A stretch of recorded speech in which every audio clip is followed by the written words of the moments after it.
Herkese salam dostlar, biz sizlerle birlikte vlog çəkirik və getdik.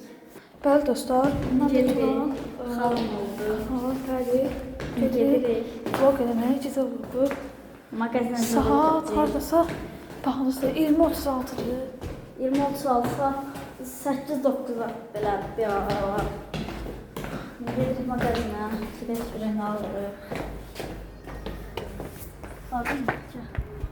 Bəli dostlar, gedirik. Hadi dostlar, gedirik. Bura bizim küçəmiz.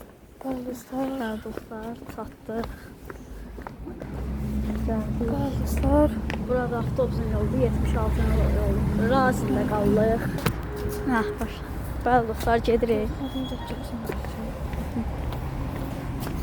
Tutsana bir dənə. Keçsin qaldırıq. Bəli dostlar, gedirik. Gedirik dostlar. Bəli dostlar, gedirik. Bəli dostlar, marketdəyik.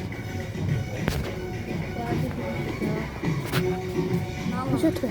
Nə bilir? Su alaq, su. İçmən su. Susuz getməz də. Semiş alaq. Sizə nə? Yoxsa imkan yeri yox da. Nə ola bilər? Bundan xoşum gəl alaq. Çəkilən xüsusi. 80 qəpik eləyir. Buna belə şey aldı. Aramıza gidənə. Gidelim bir tane daha tıkadıktan içine bir Gəl.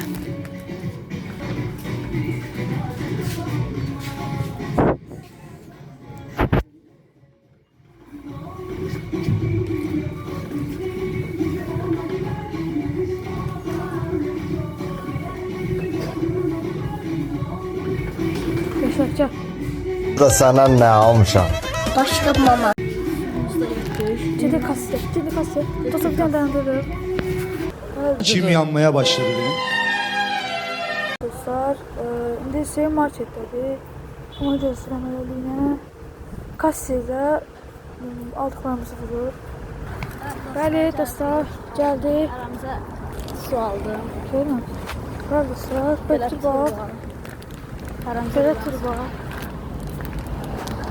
Alasparım.